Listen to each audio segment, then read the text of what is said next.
सुदामा जी विरक्त इंद्रियार्थे से, इंद्रियों के अर्थ से विरक्त थे। त्वचा कभी नहीं चाहती थी कि एसी की ठंडक मिले, जीवा कभी नहीं चाहती थी कि रसमलाई रबड़ी मिले, कान कभी नहीं चाहते थे कि सुंदर घुंघरू वाले और नृत्य गीत और संगीत की ध्वनि सुनाई पड़े। भगवान का भजन मिलता रहे कानों में बस। और नेत्र कभी नहीं चाहते थे कि सौंदर्य का दर्शन हो। विरक्त इंद्रियार्थेषु प्रशांत आत्मा। अरे नारायण भी तो केवल शांता कारण है, शांता कारण भुजगशयनं पद्मनाभम सुरेशम। लेकिन सुदामा जी प्रशांत आत्मा है। भगवान को भी अपने भक्तों की चिंता रहती है, भगवान को भी सृष्टि की चिंता है, लेकिन सुदामा जी को कोई चिंता नहीं है। प्रशांत आत्मा जितेंद्रिय, इंद्रियों पर विजय प्राप्त किए हैं सुदामा जी। सुदामा जी की पत्नी ने कहा, स्वामी 2 दिन हो गए लेकिन बच्चे कुछ खाए पिए नहीं।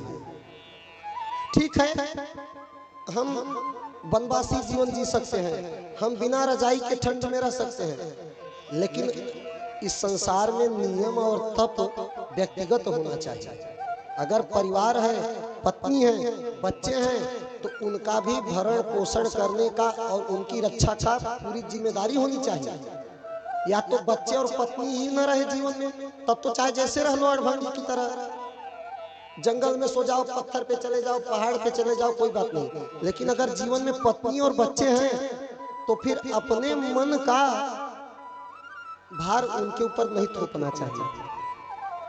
अब कोई कहेगा कि हम फल खाकर जीवन बिता सकते हैं, ठीक है। अब ये नहीं कि पत्नी को भी लो, चलो तुम भी फल ही खाओ। तुम एक बेला खा सकते हो, लेकिन पत्नी और बच्चे तुमको दोनों बेला भोजन चाहिए। तुम नहीं नहा सकते 3 दिन, लेकिन पत्नी और बच्चे को नहीं मना कर सकते। सबका अपना स्वभाव होता है, सबके अपने शरीर की आवश्यकताएं होती हैं। सुदामा जी की पत्नी बहुत दुखी होकर बोली कि बच्चे 3 दिन से भूखे हैं, 2 दिन से भूखे हैं, कुछ नहीं है, अब क्या करें। सुदामा जी का मन विचलित हुआ। कहा, देवी जाओ कहीं से कुछ भिक्षा मांग लाओ और बच्चों को खिला दो। सुदामा जी की पत्नी गई, 4 घर से 4 मुट्ठी चावल मांग लाई। और एक जगह पड़ोसन ने कहा कि अरे सुशीला, तुम्हारे पति जो सुदामा जी हैं वो श्री कृष्ण के परम सखा हैं, और श्री कृष्ण तो द्वारिका के राजा हैं, अपने पति को भेज दो ना। सुशीला आई और सुदामा जी ने कहा, कुछ मिला? बोली, हाँ चावल मिला है। सुदामा जी बड़े प्रसन्न हुए कि बहुत दिन के बाद चावल मिला है, कई महीनों के बाद चावल मिला है। अन्यथा भीख में चावल नहीं मिलते थे, वही बजरी मिलते थे और फल फूल इत्यादि मिलते थे, दाना बहुत मुश्किल से मिलता था। सुदामा जी ने देखा वो दिव्य पीले रंग के चावल थे जो नदियों के किनारे पैदा होते हैं। कोदो, सावाया, बुरई का चावल आप लोग जानते होंगे, वही चावल था। सुदामा जी ने कहा, कहाँ पाई? तो सुदामा जी की पत्नी ने कहा, कहाँ पाई ये छोड़ो, जहां मिली। उसने एक बात बताई है राज की, सुनी हूं कि आपके मित्र श्री कृष्ण हैं। सुदामा जी चुप रहे। पत्नी ने कहा, बोलते क्यों नहीं है? सुदामा जी ने कहा, हाँ वो कन्हैया हमारा मित्र है। सुदामा जी की पत्नी ने कहा, तो चले क्यों नहीं जाते, एक बार मिल आइए उनसे। पूरा भागवत महापुराण प्रमाण है, हरिवंश महापुराण प्रमाण है, गर्ग संहिता प्रमाण है। सुदामा जी की पत्नी ने कभी ये नहीं कहा कि उनसे जाकर भीख मांगो।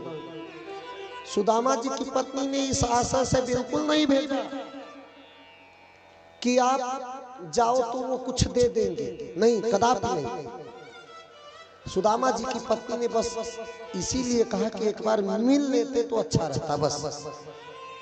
लेकिन सुदामा जी के मन में एक बात आई कि इस समय में हमारी जो हाल है, और वो राजा है द्वारिका का, उसके मन में कहीं ये ना आ जाए कि मैं कुछ प्राप्त करने की इच्छा से आया हूं, तो हमारी मित्रता कलंकित होगी। सुदामा जी ने कहा, विपत्ति काले मित्रस्य न गच्छेत् गृहमुत्तमम् विपत्ति काल में मित्र के घर नहीं जाना चाहिए। सुदामा जी की पत्नी ने कहा, यद्यपि मेरा इरादा नहीं है कि आप अपनी विपत्ति बताने जाओ, लेकिन इस शरीर का क्या भरोसा। सुनी हूं कि वो साक्षात नारायण है, एक बार दर्शन तो कर लो आप। अच्छा ये बताओ, अगर वो आपके मित्र हैं, आप सोच रहे हो कि विपत्ति में मित्र के घर नहीं जाने चाहिए, लेकिन उनको तो आपके घर आना चाहिए था। श्री कृष्ण सुदामा से मिलने क्यों नहीं गए? मित्र थे सुदामा और श्री कृष्ण आपस में, तो श्री कृष्ण को भी तो सुदामा के घर जाना चाहिए। ये शिकायत पूरे संसार की है भगवान श्री कृष्ण के प्रति, लेकिन सुदामा जी ने वहीं उसका खंडन किया है, कोई ध्यान दे या न दे। सुदामा जी ने कहा, देवी वो तो कारागार में जन्म लिया, और पितरावस्य कंसेन कारागारे विचिन्वताम्। उसके माता पिता कंस के वशीभूत हैं, कारागार में बंद पड़े थे। उसका जन्म कारागार में हुआ। जो जन्म दी वो दूध भी नहीं पिला सकी, और जो दूध पिलाकर बड़ा करी वो उसकी युवावस्था किशोरावस्था का आनंद नहीं ले पाई। वो तो धनयुक्तोपि निर्धन, वो तो धनयुक्त होकर भी निर्धन ही है। हमारा मित्र है, दुनिया उसका ऐश्वर्य देख रही है, लेकिन उसका दुख मैं जानता हूं, क्योंकि मैं ब्रह्म ज्ञान की शिक्षा प्राप्त करने गया था उज्जैन में। मैं जान गया था कि परम ब्रह्म है, लेकिन उसके जीवन के दुखों को मैं मित्र हूं तभी तो मैं जानता हूं, इसीलिए मैं कभी नहीं गया। उसके पास याचकों की भीड़ भरी है, मैं इसीलिए नहीं गया कि उसके सिर का भार बढ़ाना नहीं चाहता था। सुदामा जी की पत्नी ने कहा, ठीक है, लेकिन दर्शन करने तो चले जाइए। अब सुदामा जी का मन डोल गया। सुदामा जी ने विचार किया कि सच में शरीर का क्या भरोसा। अयम ही परमो लाभ कृत्वा मित्रस्य दर्शनम्। ये परम लाभ का अवसर है हमारे लिए कि मित्र का दर्शन प्राप्त होगा। मित्र का दर्शन मन में विचार करके सुदामा जी जाने को तैयार हुए। अपनी पत्नी से सुदामा जी ने एक बात कहा, देवी मित्र के घर, गुरु के घर और बेटी के घर खाली हाथ नहीं जाया जाता। गुरु, मित्र और बेटी के घर खाली हाथ नहीं जाते। बताओ मैं कैसे जाऊं? सुदामा जी की पत्नी ने कहा, जो चावल मिले हैं 4 मुट्ठी वो दे दूंगी तो बच्चे ऐसे ही रहेंगे। सुदामा जी ने कहा, तब मैं नहीं जाऊंगा। लेकिन सुशीला देवी अपने बच्चों को भूखा रखती हैं, लेकिन 4 तरह के चिथड़े कपड़ों को गुल करके एक पोटली बनाती हैं, उसी में वो 4 मुट्ठी चावल डालकर दे देती है। आंसू के कुछ बूंदे उस चावल में गिर गए थे। सुदामा जी वही चावल बगल में दबाए और निकल लिए घर से। सुदामा जी रास्ते में विचार करते हैं कि गोविंद से मिलेंगे। सुदामा जी चल रहे हैं, रास्ते भर सुदामा जी के मन में एक विचार आया, अनधन की जा संपदा लक्ष्मी जी का धाम। अनधन की जा संपदा लक्ष्मी जी का धाम। अनधन की जा संपदा लक्ष्मी जी का धाम। अनधन की जा संपदा लक्ष्मी जी का धाम। वो सुदामा जी के तंदुल का क्या काम, पगला सोच रहा, ये लाज का मारा सोच रहा, ये पगला सोच रहा, ये लाज का मारा सोच रहा। श्री लक्ष्मी का वास जहाँ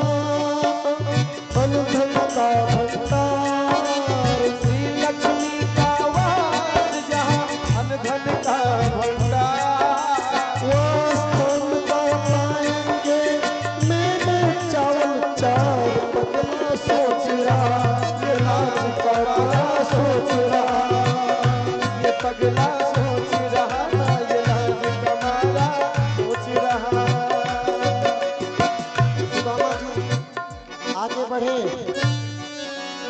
और एक ही रात में रास्ता काटते काटते पहुंच गए द्वारिका पर। सुदामा जी जब द्वारिकापुरी में पहुंचे, भागवत महापुराण के हिसाब से सुदामा जी सीधे श्री कृष्ण भगवान के अंतःपुर में प्रवेश कर गए थे, कहीं भटके नहीं थे।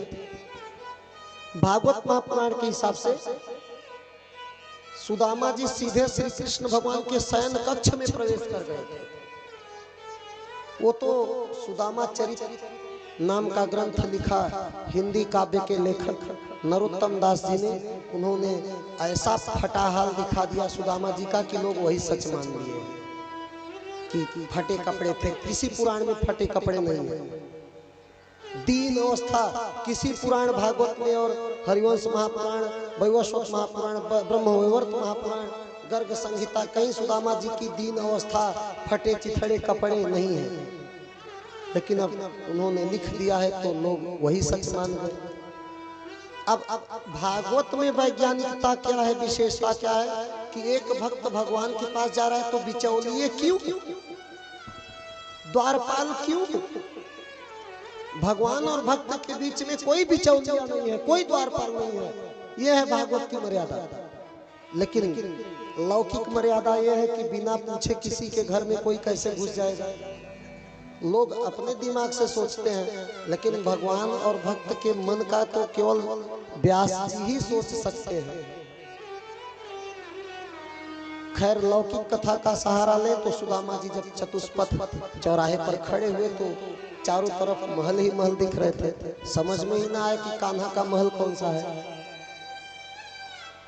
द्वारपाल से पूछ लिया गोविंद ने, सुदामा जी ने, भैया श्री कृष्ण का महल कौन है? कृष्ण सर्वे सुमंदिरम, ये जितने महल दिख रहे हैं सब श्री कृष्ण के हैं।